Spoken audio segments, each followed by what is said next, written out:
Hey! Hey, sorry I'm a bit late, my friend. Oh no, my speaker's not on. Oh, Power off. oh, Line in. Eh, come on. oh man, you totally made my day. Dude, this is like Christmas for me. Let's go. I had This no is, idea. I had an interview today. I didn't even look. I was just like rolling through my regular CEO day and just and then suddenly it's like, oh yay, I get to play for a yeah, you bit. get to do some rock star shit. Let's go. Hey, I love your tie, man. That is a nice tie. People green ties forever. Thanks, man. I went to Lowe's. It cost more money than I thought it would, but anything for you, Sean, anything for you. Thanks, brother. I couldn't Appreciate it. find decent green hairspray, but it's there. Wow, you went all out, man. I appreciate it. You're amazing. That's Yeah, well, funny. like you're making the time for me. I got to put in some effort for you, right? That's a lot of effort. That's a lot of effort. Not really. I And is live that upstairs from cigarette a. pillow just for me? Because that is so cool. Oh, you like that? Yeah, that's good. That's really funny. Yeah, it's a bit of a fun one. How's your day going? Good. Yeah, it's been a long week. It's what Friday, and I'm like, woof. Yeah, I my life is beautiful but crazy. I just like have one thing after the other, and just gotta carry on having my fun. It's great. that's Yeah. it, man. That's it. Well, you're obviously a busy man. Do you want to get stuck straight into the interview, or do you want to just chat for a moment and warm up? Your call. We could give me a little bit. Actually, give me a little background. What kind of interview do you want to do? Look, Just general. I've Is got this a a handful of questions here. Mostly focusing on like your process and everything because you've got such a unique style. Thanks, man. You Appreciate know, it. like I don't know. It's like Jane's Addiction produced by Phil Collins. Right. I uh I like to consider myself genre fluid. So like whatever you want to throw at me, you throw at me, man. I will take it. Whatever you hear, I love it. And Genre fluid. those are two remarkable artists. So any comparison to them is just honorable. So thanks, man.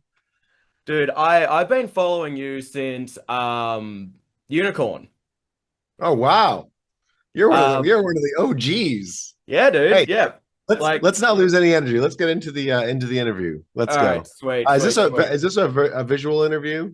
Yeah, yeah, yeah. Yeah. Yeah. Do you want me to change into the Sean Stevens music costume, or is this cool? I mean, isn't it the same? Yeah, it's basically a slightly different green tie, but yeah. So let's go. You get a unique It's green a tie today. slightly different green tie.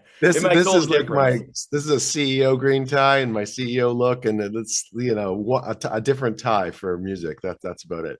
Hey, look, if you want to change, if that helps you No, no, no, get we're in the good. zone. Let's go. Let's go. That'll be something funny to talk about. All The right, fact that I'm sweet, full sweet, sweet. CEO attire. Um, dude, you've been grinding out your music for years before Rectangular. Like I want to start off by like, yeah, going back even pre-Unicorn. Like, what's something that you think out of your old catalog people should check out? Whoa, that's a really good question. I in the catalog that goes back to my original days. So there's a Mm-hmm. bunch of different records I did. I did one record to played a lot. I was doing a lot of cafes and just playing me and a guitar, and I couldn't afford studio time, so I went into a studio and I played one record, one shot, every song, all in a row, in an hour, and then took that recording, cut it all up, and in the next sort of half an hour, and released that as a record. And so literally, I mean, I practiced and practiced and practiced, and it was a one-shot record. So that's a really interesting record. A lot of people like to listen to if you're sort of going to the original Sean Stevens. I mean, I literally wrote that stuff when I was as a teenager. Is that So like the Chaos System era, or is that no, then I went through a number of different bands, and then the Chaos System started to really get some traction. I mean, we had radio play on college stations, or playing all the local college stations and local bars. And we had a couple of like running gigs at famous Canadian bars, and we were doing good. And the Chaos System kind of changed memberships a number of times. So, there's a lot of great stuff buried in that Chaos System. So, for example, my kids, who are my greatest critics, I would say, they might like something like Time Out, which is got my original double bassist and a bunch of other musicians, or Figure It Out, which is like just like it's down down da da down down down down. So a lot of different sort of musical genres and that stuff. But you know the record that I really love that's really just been lost is the latest band I played with, which is the Distractions. We did a record called In Between, and In Between, like everybody missed it. And it was my bad. It's actually what got me onto social media is because we made this amazing record. It took like 4 years. I put my soul into it, and then yeah, I put it online, and both people who listened to it said it was like amazing. But you know that the point of making music is that more people than the band numbers wise than the band listen to your music. I mean, that's sort of the goal.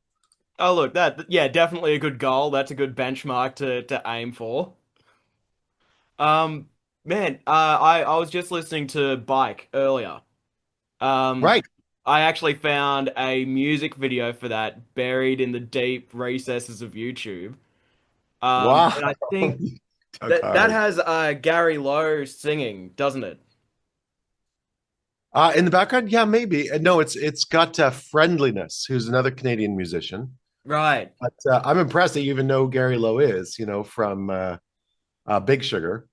And Yep. he kind of left the Canadian, not left. I mean, Big Sugar had sort of gone its different ways, and Gary was involved. I mean, just an established Canadian musician. He was in dozens of bands at the time, but we were one of the bands he was in, and you can hear him like as soon as he sort of takes over, you're hearing at the bottom of everything. But there's another, I'm going to say unknown. It's not unknown to Canadians, but a musician named Friendliness, who's Mm. I mean, just a reggae hip hop legend, and he's the guy in the background doing a lot of that work. Yeah, yeah. Yeah, right. Yeah, I'm very lucky. Like I met these guys, well, Big Ship Gary was pretty big, but most of the people I played with back then are now getting to be known better in their, so they've continued on as musicians. And so I get to look back and be like, yeah, I knew that guy. Yeah, I knew that guy. Yeah, like, we were all friends. The music world is like tiny, right? Yeah. Oh, totally, totally. Yeah. Is there anyone that you've like really worked with over the years? I know that in Square you have like a band in the video. Um, is there anybody that's been like pretty consistent? Yeah, a bunch of people who are consistent. One would be, I mean, my drummer, Giles Collins. I was gonna say Giles. Yeah, man, that guy has been with me since the dawn of time. And there's been a number of times where I laid on the floor and said, I'm never playing music again. And that boy picked me up so many times, shook me off, brushed me off, and was like, Sean, get back at it. And lately, so we're actually working, I think we have 32 different tracks we're working on right now, which is really funny. And it's all him, man. That's The guy just pull, he is such an incredible musician. He just continually cranks out the beautiful work. So it's cool that way. that's a Another really, huge output. Yeah. So sorry, and then please, please, please. It's your interview. thank you, sir. I don't mean to interrupt. No, No, no, the no. I'm host get interrupting. all Go, the. go, go. So the in the background of the music video, there's a guitarist, and there's another band, which is not a Canadian band, LA band called People Are Ugly. And so what's really funny is like nobody knows this connection. So I'm sort of now showing it on this interview. So they're playing Lollapalooza. I mean, this is a really hilarious. And it was just sort of four guys that decided they were going to play stuff. Anyway, I've got a great story. Few people don't know, so here it is. My guitarist from the Distractions was busy, like super busy over the course of months because he has a side company, does a whole bunch of other stuff. And my original guitarist Dave, he is really active in his current band, and so he doesn't want to step out of too much of the line. And so I reached out to those guys and I was like, "Hey, would you guys play in my band? I've got all this music coming." And they were kind of like, "Yeah, when we have time." And then I waited a couple of months and I'm like, "Okay, I got to go find somebody else." So I walked into the local record store in the city here called The Arts, and The Arts has it's this amazing music store. Like that's one of the reasons why Newmarket has so many great musicians is we have a great music store that's super well done. And I walked up to my buddy at the front desk, and the guy at the front desk, Daryl, sorry, he I go, "Hey, how's the music scene these days? Do you know any great guitarists?" And he's like, "What do you mean great guitarists?" I'm like, "Okay, I want you to tell me who the best guitarist in the entire of Toronto is right now."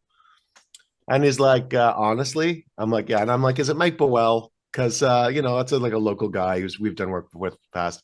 He's like, yeah, well, Mike Boel's amazing, but honestly, Mike Boel's really busy. This kid right here is amazing. I'm like, yeah, whatever, dude. This is like a guy Yeah, yeah, standing yeah, right yeah, yeah. beside him. Yeah, And he's like, honestly, this is the best guitarist I've ever seen. I'm like, whatever, dude. Whatever. sure. And like he's here, like whatever. And so I go to him and I'm like, hey, Julian Del Grosso, hey, are you available? And he's like, yeah, man, I got some time. I'll do some stuff. And he's like, I just got signed by a band in LA, and so I'm going to be off in a bit, but I'll do some stuff with you. And so I'm like, oh, okay. So we start playing. Like, he basically made me give up guitar. Like, I'm never playing guitar again after watching this guy play. He's so good. Like every style, like it just embarrasses me how good he is. And I'm like, hey, could you play something like this? He's like, yeah, absolutely. Like he gave me so many interesting ideas and tracks and different stuff. And so, yeah, a lot of the stuff is just coming out of that guy's brain. Anyway, he's hard to get in touch with now because they're on tour constantly. They're crushing it. Yeah. They're growing like crazy. We sort of started at the same time, and their band is growing unbelievable. Very different genre, so nobody would ever guess that this like boys band is Mm. connected to me at all. So that's It, really funny. And it then it's is funny. such a small world. He's in LA, and his I think it was his drummer. Oh no, his singer came up to him and said, "Hey, you got to check out this thing that's going viral. It's Rectangular." And Julian's like, actually, I'm the guitarist on that. And then they're like, and the band's like, no, you're not. I was like, no, I am. I play guitar on that. It was very funny. His band didn't even know that he was going viral. So very, very Oh, funny. that's wild, man. Like, and when you talk about like your guitar playing is also very much like its own beast. That slap acoustic that you do. Thanks, man. Yeah, yeah. Um, I'm a bass player, so I've got to ask, have you ever thought about like transferring that to a bass guitar and just seeing what happens? I think I actually brought it from a bass guitar, so I learned how to do that ish on a bass guitar, and then I'm like, why don't we do this on a guitar? And where that kind of came from originally was I was given a pick. I didn't take guitar lessons. I didn't have the money, so I was stuck in a basement, just learning how to play guitar by myself. And whoop, are we still connected? Yeah, yeah, yeah, yeah. Yeah, it's just dropped out for a second, but I've got audio, I think. Yeah. Yeah, Did I well, lose you? yeah. We're back. Rectangles, Cool. bro, rectangles. Let's go. Right? The world is all rectangles.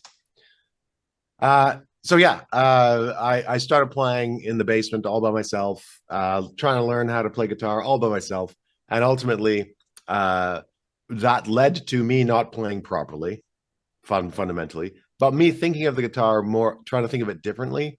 And I realized there's all these great guitarists around me, even at the time. I grew up in Winnipeg, when I first started learning, Yeah. and there's another Canadian band called Propagandhi, and the lead singer of Propagandhi kind of taught me how to play. Literally, I'd go to high school and he'd be on the steps of the high school and he'd like teach me guitar progressions, and then I'd run home and like try to play them, try to play them, try to play them. Uh, What? that's kind of, What? That's have you heard? that's that's fucking crazy. Propaganda. Yeah, yeah, yeah. John from Propagandhi, the original, the Yeah. OG. He's not part of it anymore, I don't No, think. no, He no, but started the. Oh, I went on to start. Oh, what is that other famous Canadian band that I don't remember?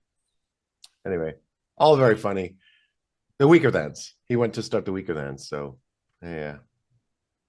that's I didn't expect that sort of like yeah, because we're primarily a metal and punk station. Although I Okay. do split a little bit of like a little bit of the Sean Steves. But man, that's an unbelievable connection. I would never have picked that, but like listening to some of the Chaos System stuff, like it's there. Yeah, yeah, yeah. Always getting pulled back to punk a little bit, man. And So, like and that reggae stuff that you used to do as well. Like that's that in 2010's version of Mom Kulu, right. that's Yeah. way more reggae Yes. than Yeah. Well, than that the than that the was new kind one. of Gary and Giles playing around in the background, doing some reggae stuff together. I mean, they have a deep history of reggae. Giles, so the original producer of the Chaos System, or even going back to the Sean Stevens hat trick, is John Forbes.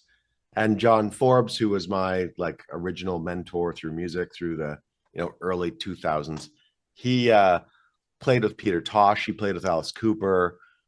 He was Sly and Robbie was like on the daily with like part of that whole reggae was Jamaican, Yeah.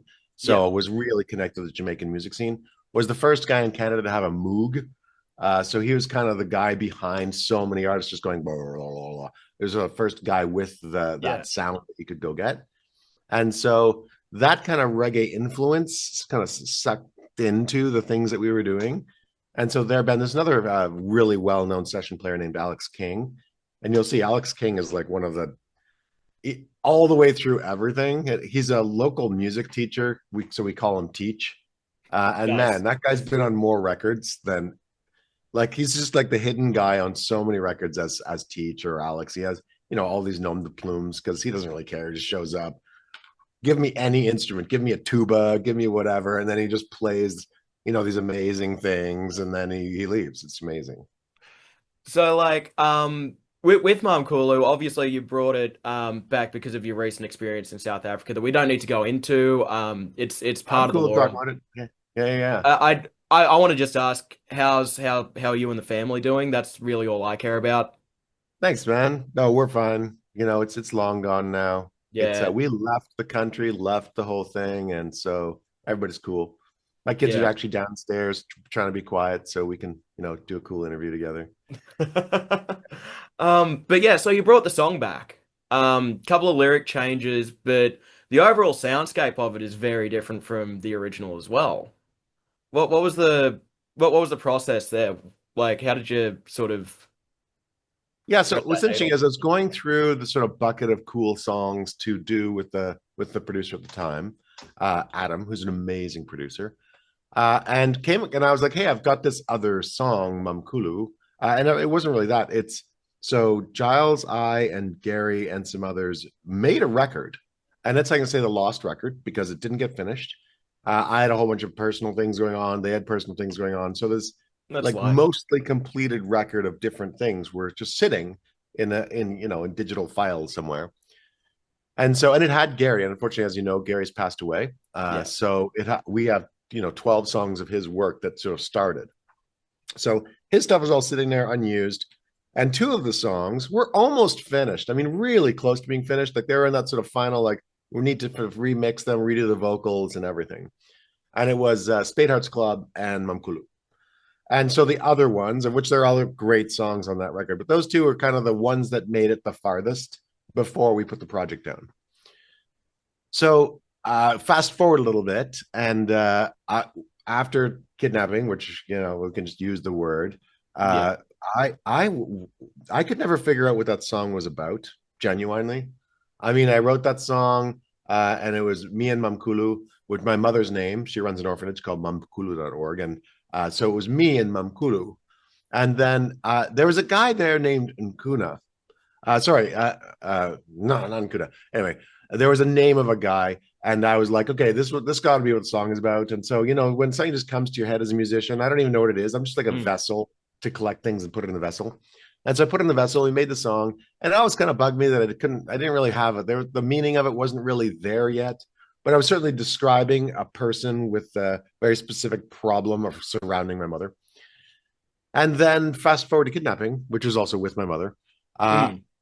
the name of the kidnapper is actually the name shift that I made, and I realized the whole song and the whole meaning of this guy who he's stuck where he is. Because during the kidnapping, this is interesting. You're going to hear on this first time here on this show.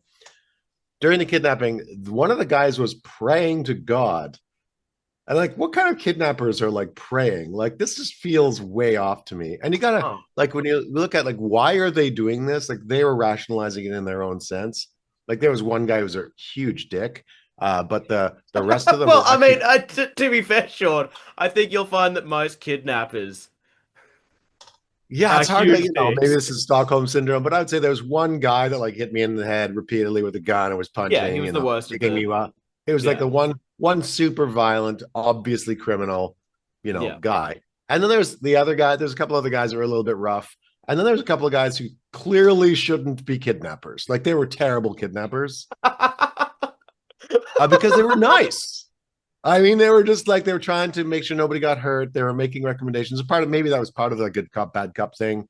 Yeah, And they were maybe, maybe. praying. They didn't get hurt. Now they were praying in a language that I didn't understand. So they were obviously not praying for the purposes of calming me down. So it wasn't like good cop, bad cop. They were genuinely praying in Siswati, which is the local African language. And Yeah. the orphan that was with us speaks Siswati. So she was like, why are these kidnappers praying that nobody gets hurt? Anyway. I guess they're desperate. Um, Yeah, exactly. So it's, yeah. and you know that they're desperate, they're starving. You know, is that really what you should do if you're starving? I don't know. You could have just come and asked me for money. I would have given you some, dude. I'm not going to sit here and play devil's advocate for your kidnappers. That's an Right? insane style of interview that I just don't think I'm capable of. I love it. Yeah. Anyway, so then as I was sitting around listening to that song, or I thought of that song. I'm like, that song has the same feelings about this guy or these guys, and I'm sure I'm just collecting emotions, putting them in Mm, jars, and it's about a guy who's out of his who's trying to be good, trying to do well by his family, trying to do something, but he's so off base, like so off base. And we're just going to dealing with the aftermath of this guy who's way off base and has totally missed the point of why we exist as human beings. Anyway, so then I realized, okay, this song might have actually been about the kidnapping, or at least I'm reframing it in my head to be about the mm. kidnapping. And to be honest, I don't want to sit down and write songs about kidnapping. That sucks. Like I don't want. That's not Dude, something I want to do. So it's everyone's like, worse. "I'm excited to It's hear so your much kidnapping worse than song." doing all of your breakup songs. Yeah, that's true. Exactly. Ugh. So I have enough bad emotion that I don't want to like sit down.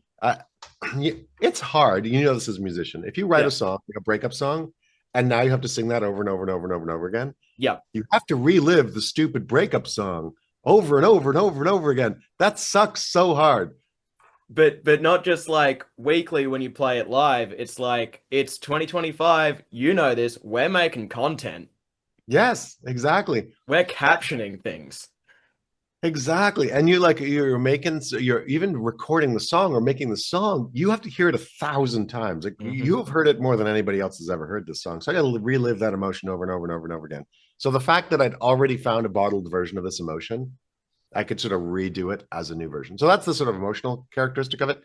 And then what I did is I gave the song to a producer and I said, hey, could we rethink this song in sort of a more modern context? And I was not planning on releasing the original work. And then when the new version came out, it was so different that I wanted there to be context. So I actually released uh, in 1 month before the version of Mamkulu, which is completely like literally, it's just like off the record floor. Like I didn't even have the original stems. Like just took Yeah, the demo right. and released the demo, which is funny. So that is an unmastered, like just raw, right up the front demo that was off the floor with Gary, like I guess live, not really live, like just thrown together and like here's what the song should sound like when we're in our finishing stages, and Yeah. then released it to the world so it didn't get lost. That's really what happened. Well, while we've got you on Africa, I've actually got a couple of questions that go a little bit further back than even Mom Kulu. Um, could you please briefly describe your involvement in the Angola Civil War? Wow, you got good questions. Angolan Civil War. So my parents had a farm that went bankrupt when I was 6. And so we had to go somewhere. So we actually moved to Vancouver for a bit, which is the other side of Canada, and tried to make things work on a farm there. And it wasn't working. So my father, particularly, but my parents decided to become missionaries. And so they had originally been supportive. They came from a long line of missionaries. They had my father. And so his childhood friend was in Angola and invited my family to go live in Angola. And so I don't think looking back, my mother has admitted she did not realize it was going to be as bad as we thought. But it's equivalent of moving to Ukraine right now and Mm, moving into the red section of Ukraine that's getting taken over. But then there's a little hospital barrier ground that they say we're not going to bomb that area. yeah. And so we were in this hospital compound that we were not supposed to leave. Now the hospital compound was big. I mean, big area. But that's where all of the patients were. There was a leprosarium for lepers. There was like, it was the depths of Africa. and like the jungle. I mean, we're in the middle of absolutely nowhere. I it was great for me. I was seven by at that point, so seven, eight, nine, 10, and I was hanging out in the middle of the African middle of nowhere. Not really jungle area. There were jungle areas, but I could do whatever I wanted because it was as long as I didn't leave the compound. And even Yeah, then, I would leave the compound. Like I was on a bike. I was a kid. I was like, no rules for me. And so, I'd go drive through the leprosarium on a regular basis because on the other side of that, there was a cool river that we could go collect toads at, stuff like that. And so tree I kind of frogs even. didn't have to go to school because there was no school. Yeah, exactly. So yeah, so I just lived in it. Now, what's really interesting though is I lived in this house called the Sapalalo, which is this two-story house, the only two-story house. So it was called the skyscraper, even though it was only two stories. But there were no other houses in that entire province that had two stories, and it was the original house of the missionary that was sent to this area to make sure the Angolan slave trade had stopped. Because even though slavery had stopped around the world, it actually didn't stop in Angola for like decades afterwards. And so a couple of Swiss missionaries were sent around to try and figure out who was still doing it. Anyway, so we ended up right in the center of town, on the center of the road. And the road actually went around it, like in the original plantation roads. Yeah, And that yeah, was yeah. so that the missionary could watch who was coming down the road and make sure there's no slaves being, stolen. And so we were actually on the battlefield front line, like literally every day there'd be like soldiers with missing legs, stuff, Yeah, going yeah, down the yeah. road, being taken to the hospital. And so it was we were sort of in the center of the war, but not in the center of the war, if that makes sense. Yeah. And But and you weren't allowed out at night. There was a curfew, and if you looked at your window at night, there were bullets and things and bombs going off, and you could always see that.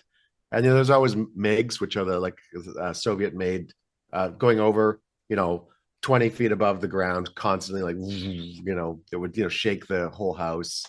It was kind of constant war, and just lived in it. you have the most fucking weird life. And I've got so many more questions. I've got because to yada yada over a little bit more of your childhood and stay in Africa. You went to a military school in Zimbabwe. Yeah, so military school. I wouldn't call it military school. So it was a private school that was highly disciplined, but they sent us a few times to like camps that were military discipline camps. We went to survivalist schools a couple of times, or survivalist camps. Like they would take us out in the middle of the jungle and give us a katana, and say survive. And like A don't go back towards katana? the road. Like a knife. And Oh, then say okay, yeah, yeah. like, I was gonna say like a machete, yeah, sorry, but a like machete. Yeah, yeah, yeah, they called it a katana, but you're right. It's a machete. yeah, Sorry, yeah. I wrong was culture. picturing like the full like The full Japanese thing, katana. and Yeah, like no, no, no. because Like a already machete. it's fucking weird. Yeah, and sometimes they give us a map. Like this is how they taught us how to do orienteering. Here's a map. Here's a compass. Like there's not only no cell phones. There's no electricity. Here's a Yeah. map. Here's a compass. Find your way home. This is how we're going to teach you. And sometimes they'd lose children, literally, like for days. Now, being reasonably intelligent, I was able to figure out how to use a compass and how to use the map. I was paying attention in class and was able to find my way Yeah, home. you'd And then for want the next to. 2 days, you'd have lost children. And eventually, a couple of kids died. So they had to get the camp down. So, but there was things I like we'd have shouldn't to laugh. I climb. shouldn't laugh. Sorry. You're breaking me, Sean. You're breaking me. And you know what? I wasn't the only guy there. So you could talk to even my friends there, like Innocent Chidzero or Brent Dawes. These are like still close friends who live in various like Innocent lives in New York, and I'm sure nobody believes his stories. Nobody would believe that he went to survivalist camp and they made us climb up a waterfall with no harness, like go over the top of a chasm. They made, they'd take us out in the middle of the jungle and say, "You're here all day. Don't die from snake bites or whatever." And this is very active animal environments, stuff like that. It's all very fun. Let's keep the crazy life stories going because there's one that I'd only discovered like 4 hours ago, only in passing. Right at the tail end of this Glanville Productions documentary from like a year ago. I don't know if you remember doing that.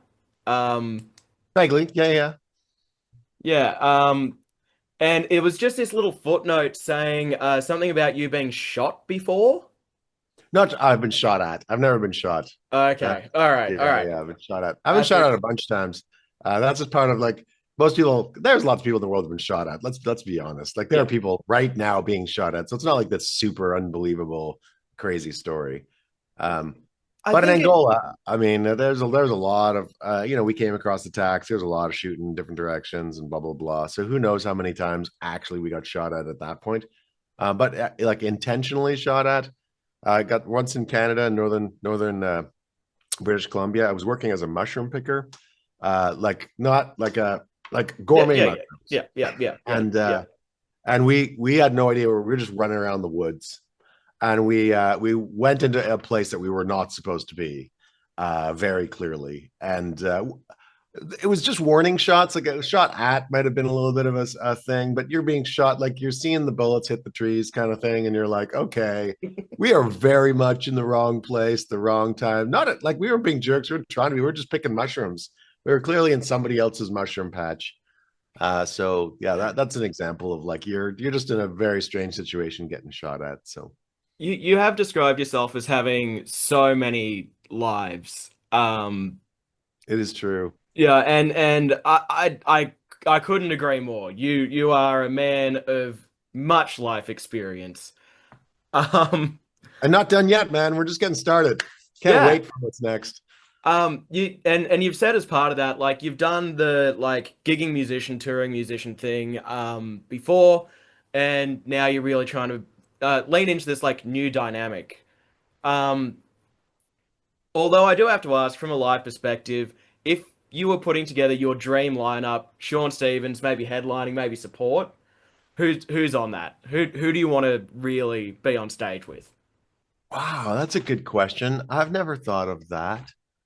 Yes, you Being have. headliner kind of sucks because you're the last person of the night. Everybody's now waiting for the giant headliner. Uh, yeah, that's really hard. So I almost don't want a headline because then you got to keep it all going. But no, that's not true. Okay, I'd headline. Um, if I obviously it's the Chili Peppers. But then I would feel so feel like a dishonor for me to not I would have to open for the Chili Peppers. Like I could never, I would never be the front band in front of the Chili Peppers. Like I just couldn't do that. It would be disrespectful. Uh, I don't we can any is this a hypothetical situation that we could like be Yeah, with yeah. anyone? It would Pick definitely anyone. be Pick anyone. like Bob Marley for sure. I mean, wouldn't that be a ride to That'd be a show up good with one. Bob Marley? And there's some others like I was actually in the video for Paul Simon Graceland. So I was living in What? Zimbabwe at the time, and I'm in the crowd, which is all very funny. But I was a child on somebody's Yeah. shoulders. So Paul Simon, that kind of because he was just with like sort of Graceland time, where it's sort of African, interesting stuff. Um, Peter Gabriel's shows were so good. Like, there's not a headline. Like, I'm not sure I want to headline that, but I wouldn't mind be part of that show.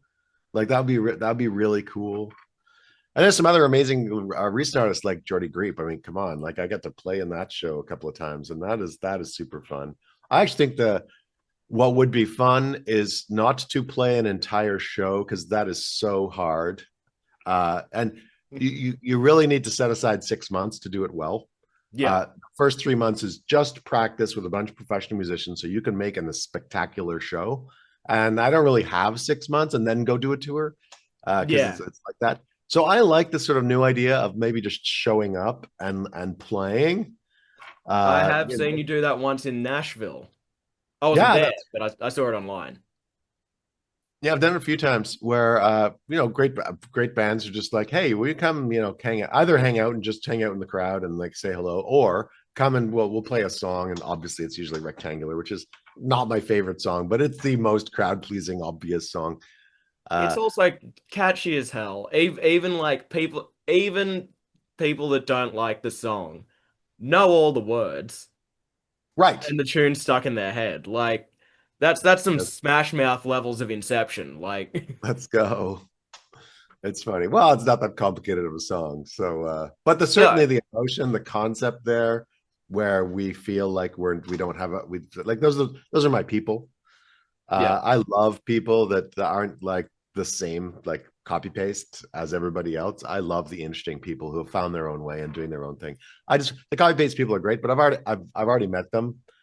So I don't really need to spend more time with them in order to become a better and more interesting person myself. I'm not, I am interested in becoming and learning things from new people and finding more interesting people and hearing their stories. And if you've got the same story as all the other people with the same story, I'm kind of done with you after a while. Not Yeah. disrespectfully. I wouldn't choose to spend time with you. No, I get it. It's like, I've met this brand of person before. Yeah, Yeah. exactly. And I'm not being disrespectful. Some people love that idea. They want to be the same as everybody else. I just, yeah, I don't want to do that. I, uh, Yeah. I like interesting people. I You know, can say that I've never met somebody quite like you, Sean. thanks, brother. I'm not sure if you heard this, but you become the average of the 5 people you spend the most time around, I have heard right? that. And I have a meta version of that, which is the people that you spend time with also have to pick 5 people. So if you're Mhm. finding someone who's around 4 other copy pastes, then you're inevitably going to become more like all of other civilization. But if you find 5 people who are all rectangles, they're all completely unique and interesting in their own right, then the triangulation, how do I become more like them becomes infinitely more interesting because the 5 people they're hanging around are interesting people. So then you find all of these interesting people who are also around interesting people, and your ability to see things like you're seeing things and being involved in things which are absolutely interesting and spectacular. So really cool stuff. I love that. I love that. Just to move forward a little bit, I obviously listened to your TED Talks and caught one of your podcast interviews with Sentinel, which was very much more focused on like Tree Frog and a lot of your work there. Um, and as I'm watching these, I'm thinking. It's like, well, Sean's really sort of cracked a lot of this, Instagram music marketing, and he runs a digital transformation company, with a Can't help but marketing connect those two arm dots, right? and everything here. Have you ever thought about taking Tree Frog and bringing that into the music space after all of your recent successes and growth and learning experiences? Absolutely. So there's no question that eventually there will be a Tree Frog Records. Like I've already started, already have a logo, already moved down that line. I would say the big thing, the reason why I have not started it yet is I haven't actually proven any success there. So the reason why I've started an investment company is I have been very successful as an investor. The reason why we started a marketing company have been very successful as marketing. The reason so I'm all about bullets before cannonballs. So Mm, start off, figure out what it is or how it is that we're going to get an angle on something, figure out how it works. And I mean, I have a very business and marketing orientated team and mind. And if we can figure out how to crack the nut of this new music world, which is musicians are getting screwed. That is the truth of it all. I mean, a million streams equals $2,400, and it costs $2,400 to or more to just make a song. To get them to pay musicians correctly to do their work, like just so that people can come in and spend the day. Like that's minimum wage, yeah. and then you got to have a million streams on that song, even to break even on the musicians getting paid. Not very fair, right?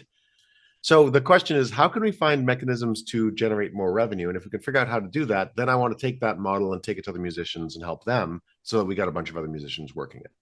And I don't need to make money off musicians. Like I just want to see if I can find a model myself that works and then teach other people how to do it. And it's like I'm not a marketing genius. I'm a CEO, so that's mentality wise, founder maybe a better word for it, so I don't get shot. So uh, so what I did in the marketing of music is go, I'm not good at marketing music. So what I'm going to do is go look for somebody who knows how to do this better than me because I don't know how to do it in this area and go learn from them. And in that case, if you've done some you'll watch some of my TikToks or videos or whatever, you'll know it's Damien Keys I and was going to his say team. Damien Keys. Yeah. Yeah, yeah. And I just started watching YouTubes and I was listening to a bunch of YouTubes and TikToks, and everybody, the only person that made sense to me, not the only, but the person who made the most sense to me was Damien Keys. And so I literally just tracked that guy down and I was like, dude, we have to do something together because clearly you know something that I do not. And yeah, he's got Oh, dude. No worries, man. That's funny. Anyway, we're back. So Damien Keys. Yeah. Anyway, genius guy, genius ideas. He posts everything that he thinks like live on YouTube. That's part of his theory. Is like I'm just going to post it all. Go listen to it. And you go listen to it. A lot of musicians are doing different things. What's funny is for everything that his team posts for me on social media, I do six. And they're like, nope, that's dumb, that's dumb, that's dumb. And then they post, what is consistent. And then literally they're like, say this, say that. And it's not complicated. It's just stick to the grind. And it's the simple math is they rectangular does well on the platforms and other songs don't. And so they play rectangular, we get lots of views, and then they put four other things. So people come in to see rectangular, and then they happen to see the other music, and then that hypothetically drives more. And certainly does much better than In Between did with, both people who listen to that song. So I'm a Yeah. huge believer and lover of Damian Keys and his team. They're all amazing. I'm surprised to hear that you're working so closely with him. It makes sense considering like how prolific you are. And how dedicated you are to the grind. Yeah, listen, if you all of life, in my opinion, is about finding great other people who really love and are great at a thing that as something that you can help you achieve more with what it is that you're doing. And if you can help those people and they get paid and they get happy and they get like love and carry on going. And if you help them, they help you and find a number of those people and pile them all up in the right order. And suddenly you got a whole bunch of people helping you. And listen, the reason I'm able to run many multiple $1 million companies while, having fun with music, while, having a lot of fun traveling and doing other stuff is not because I'm some sort of genius. To be honest, I am not. I find people who are way more talented and way smarter than me and help feed them in order to make sure that I get my stuff. And so they get to achieve what they want to achieve. I get to achieve what I want to achieve. And as long as you are not just not hurting anybody else, but helping other people move forward, then everybody's a winner, in my opinion. I mean, that's a good way to look at it. And yeah, we could go down the rabbit hole of Marx's theories of exploitation as a CEO, but No, and in fact, that's it. So I regularly talk to my team. So my whole thing is yeah. no zero exploitation. My goal is to build $100 million company. I don't need to be a billionaire. I'm happy to build $100 million company by the time I don't, I'd rather not die, but let's say I make it to 100 and I build $100 million company. But my goal is to exploit zero people on the way there. And I think a lot of what's broken in capitalism is not that capitalism doesn't work, but that people exploit people on the way to capitalism. And so the balance is to find a way where you're not exploiting people. And the definition of exploitation I was gonna go is there. complicated. Yeah. But if you are paying people well above a living wage, everyone that works for me makes well above a living wage, and you are helping them achieve things in their own life that they want to achieve, and you're feeding their children, helping their children through school, and them doing the same things, and that's table stakes. Then being a CEO is actually the most beautiful thing alive. And the problem is what happens if somebody gets sick? Do you kick them off the boat? Do what happens? And the answer is if you're ethical and you're following some degree of ethics, which we are. I mean, Tree Frog just won. Maybe you don't know this, but we just won like Canadian Culture of the Year. Hey, congratulations. Yeah, thanks. I usually have like the big glass thing. It's very pokey. I've like stabbed myself on it 4 times. So it's a work Yeah, health safety hazard. exactly. And there is a conscious wow, how do we get into this? But there's a conscious capitalism aspect of things where life isn't just about profit. Profit's like breathing. It shouldn't be the reason why a company exists. There should be profit. There should be, you should be looking after your community. You should be looking after your people. You should be looking after the customers that you have. And you should make sure you're not harming the environment. And if you do those things in a meaningful way, then you're actually a conscious capitalist as opposed to an exploitative capitalist. Yeah, and without digressing too much, I think that it's also worth noting that um, a lot of people would consider the exploitation as inherent in the sense that naturally you need to extract some measure of excess value from the value that people that work for you create. We don't need to go into fucking dialectics. This is a music podcast. Right. Sorry. Yeah. No, You no, got no, me started, man. no, dude, dude, I- dude. I- I believe me, if there is one person in the world that I would like to stay, it's like 2:30 in the morning here. If there's oh one my person that goodness. I would Thank stay you. up till dawn talking about like the woes of capitalism with in the world, it is you. Thank you, brother love. You're It is amazing. you. It is Let's definitely you. go. That's Jumping fun. back to the music for a second.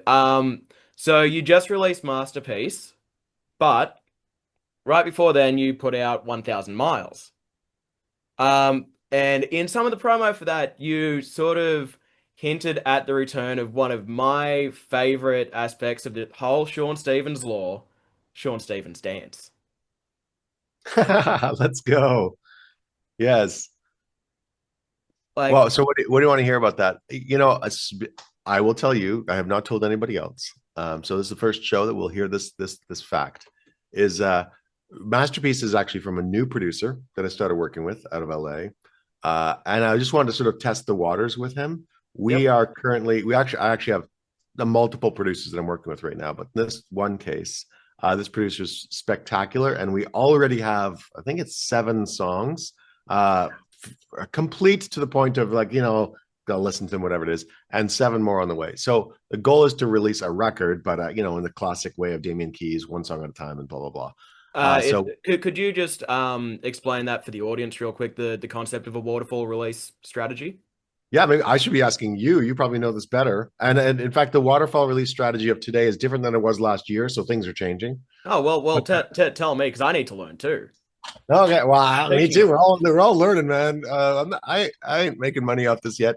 Uh, so waterfall release, the concept of that musicians tend to be attracted to. Like I am still attached to the Beatles concept of a record, like literally there's a disc and like there's a certain amount of there's 30 minutes of music on both sides kind of thing. And the idea of having a 12 song record and it is a masterpiece. It is a group of songs that fit all well together and nicely. Like a Beatles song on Abbey Road just makes me in it want to listen to the next song. Like I immediately yeah. think of the next song when I'm in one, as opposed to what's kind of currently happening, which is one song at a time. So that record idea, if you release the whole record as one lump, then what you do not get traction on the record in the way that you wish in today's modern era. And so what Spotify wants to see is little tiny bits released on a regular basis.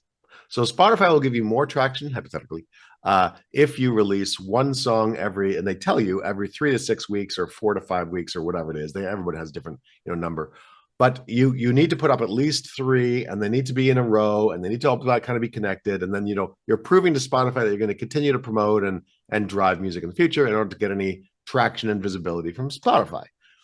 So what musicians are originally doing, and I tried this, is you put a song out and you get some traction, and then you put another song out connected to the first song, and then that new sort of EP of 2 songs gets the traction and all the value from the first song when Spotify is looking at its algorithms to decide whether it's going to promote it or not. And then you put a third song and you connect the first 2 songs to it, and then you create a fourth song, and so you're waterfalling out instead of all 12 songs or all record songs in one. You're putting out a bunch over a period of time. Spotify then realized people were hacking this methodology, like myself, to get some more traction, to get some more visibility. And so they've put in a thing saying you have to have 50% new material on every single release. Otherwise, it's not a new release. So we're not going to give you that traction. But they still say, but we expect you to put something out every 4 to 5 to 6 weeks, or you're out the window. So what a lot of musicians will do is put out a lot less, I'm going to say lower quality, less thought in the music, because they want to release more music as opposed to less music, and so you get a lot more, I'm going to say, noise as opposed to music. So in my opinion, there's got to be a balance of putting out great music, which is why I've stopped, because I actually I'm going to stop releasing music. I want to create a masterwork. I want to get to the end of my life and look back and go, that was amazing. Not look at my life and go, wow, I really cranked out noise. AI can do that now. So let's put the time and the effort in to really get the ideas well constructed and make them entertaining and make them fun and whatever, or make an emotive, whatever emotion it is I'm trying to bottle at the time. And so now knowing that we're going to do that, the idea is release a series of music, and likely once a month, sort of in a cadence. Might speed that up depending on how much. And then release it on a regular schedule, and then instead of releasing one giant record and hoping everybody listens to it, every month be promoting one song and then use other songs to move them forward. And just to clarify, rather than doing like a traditional as you would have in 2024, let's say you've got track one that you release, then you've got track two that has track one attached to it, and so on, like waterfall, so it's cascading. You're saying more of like an individual single approach. Yeah, and I think that's what is being leaned on by Spotify. I mean, there's been a lot of, again, this Damien Keys theory. I am just espousing a more brilliant man than myself. You're the preacher, not the prophet. Yeah. Exactly. Thank you. One of his comments was that one of the scams that's happening on Spotify is people will release 31-second songs that are animal noises, like bird noises, because you don't get paid until you get 31 seconds. It's over 30 seconds. And then they will make playlists of hundreds of bird noise songs that you can then play for your pets. And then they'll do blog posts about how if you'd like to play a Spotify list to make your pet, right? And so guess where the music that's supposed to be going to artists is going, right? Because the algorithm is going to give money to people with 31-second bird noise sounds, as opposed to propaganda, which is where they should be giving the money to, so they can go make incredible art and get their message out. But in saying that, surely the demographics are different, and the way the Spotify algorithm works would target those different pieces of content to different people. You would based hope on their listening habits. I don't get a lot of bird noises in my algorithm. Right. Yeah, but the thing is, let's say you listen to music all day. The number of songs that you listen to is literally less than the number of songs that a dog listens to all day. That's living, their homeowners are leaving alone. Yeah. And so the homeowners are paying the same amount of money for their Spotify monthly fee. I mean, this is my business brain. Yeah. No, talk to me. This is not fair to artists. This is how I like to think. Right? This is how I like to think. Yeah. The business makes sense that the way to. So I think Spotify's trying to fix this in the algorithm.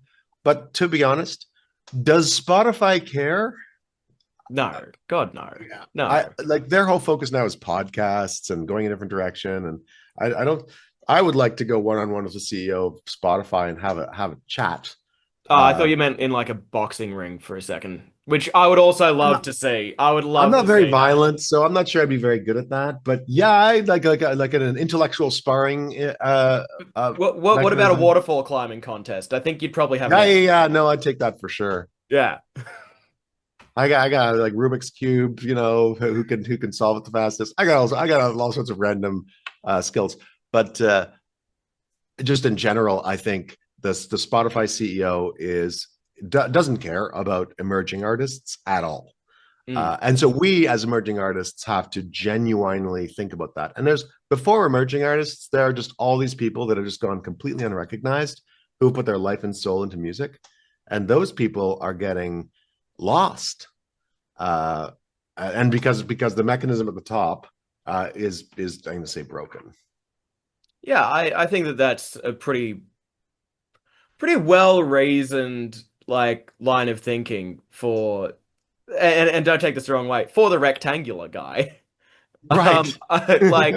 I honestly before I did like the deep dive and like really listen to you talk about business, tech, marketing, I kind of had you pigeonholed a little bit, which I think a lot of people do. Do you find that you get that a lot? Does that affect your business at all? This virality? Yeah, actually, it has direct effect, indirect effect. I mean, last night I was at the York University, which is a big university in Canada's Schulich, which is like the business school, their investment meeting. And there's and I'm an active investor, and I run an accelerator, and so I'm actively there. And at that, there's a dozen people that come up to me and be like, "Hey, you're the rectangle guy," and that's sort of, so there's this like break off of like the fact that I am there genuinely doing business related activities, and people are talking about music instead. So that's interesting. That's like a low impact. On the high impact side, we have people regularly going to the Tree Frog Google reviews, and like putting in negative reviews, just saying I hate your song. And literally, there are now people, who are getting their jobs are being damaged, their lives are being damaged because some guy doesn't like my song. And so that's like I'm gonna say offside. And we can go to Google and say, please remove this, but there's like a half a dozen, negative reviews, and that puts us. People go through to actually do work and help their companies move forward through our own organization, and they get harmed by that. And then, the corollary of that is there are also people who love my music who go and give us a Google review and say, "Yay for Sean, love your song." And it's like, well, this is the wrong place for that. Yeah. But thank you. I will still take the review.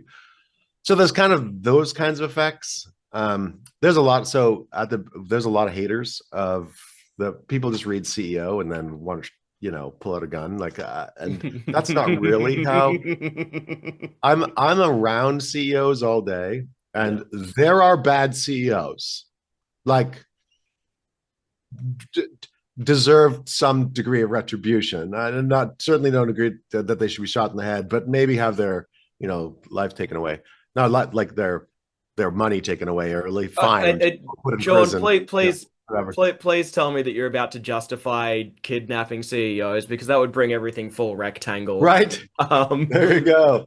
Kidnapped. That's funny. No, nobody deserves that. I do think no. that there are for every one of those, there's out of 10 CEOs, there's one complete jerk who's totally violating people's rights. And look, Mm. obviously that's happening, especially maybe it's pharmaceutical companies that can't just can't help themselves. Like you started in pharmaceutical because you want to make money off of the suffering of others.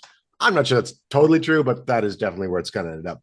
And at the bottom of you've got CEOs that are genuinely have businesses that are trying to make things happen, move market, give people jobs. And they work crazy hours and they're under crazy stress and they all die young. It's just like this. But there need to be leaders in the world who are driving and pushing things in order to make things happen. And so those people are, I don't know, they're all my buddies. They not all, but I am friends with many CEOs in the hundreds, if not thousands, because I am in the speaker circuit of CEOs and I'm highly engaged with them on a regular basis. So Yeah. did I I lose think my that train of thought? I think no kind of that's all right. ranting think again. that one of my like concerns with the CEO by day, rockstar by night. But obviously that's going to draw hate or whatever. But I would have assumed that it would have some impact on your like client facing um business dealings. Like, do you get people that you go into a business meeting? Is there any friction caused by the music or your virality, or is this seen as like a net positive? No, most of my clients, most of the people we work with have known me for decades. Like they've Yeah. known me as a musician. Like I'm the guy with crazy green hair and I have been forever for 20 years. So like I think there's no sort of net change there. I also for most of the companies that we work with, so our digital marketing agency, fundamentally, it's called digital transformation because we build software into other things. But fundamentally, it's a fractional outsourced digital marketing company. We help people grow. Mm. And the companies we work with are minimum 5 million in revenue. We're not typically dealing with CEO. I usually know them, but we're dealing with people below that. And there's no net effect on them at all. And often, so there are people in their organizations who know me and whatever it is and think it's hilarious, but it's literally just hilarious. And there's no ill feelings or bad feelings that I am And aware it of is anywhere hilarious. through. It is hilarious. And it Yeah. is hilarious. Yeah. Um, cool. I could really stay here talking to you all night. Honestly, Um, you're an amazing interviewer. This has been fun. I've just been ranting about myself the whole time like an egotistical maniac. I mean, that's the point. the job, That's right? the whole idea. I would love to when I am ready and I have the next record effectively ready. I would love to come back and have and you be one of the first people, the people your listeners be the first people who hear some of the new music. I would love nothing more. And next time you travel, what I think it's like 9,000 kilometers to come to Australia, Let's um, go. drop me a line, dude. I'll hook you up with some accommodation or something. Come stay in Shoal Bay. I want to sleep on that couch. That looks very comfortable with that cigarette pillow. That's a futon right there. That's Oh a wow. Okay. Yeah, genuine yeah. Japanese futon. Let's go. I'm a futon fan, so there's nothing wrong with a good futon. Right on, All right, man. dude. Love you, Sean. Thank you so Much much. appreciated. Stay rectangular, and Masterpiece is out now. You got it. Talk soon. See you later, bro. Peace and love. One Woo! love.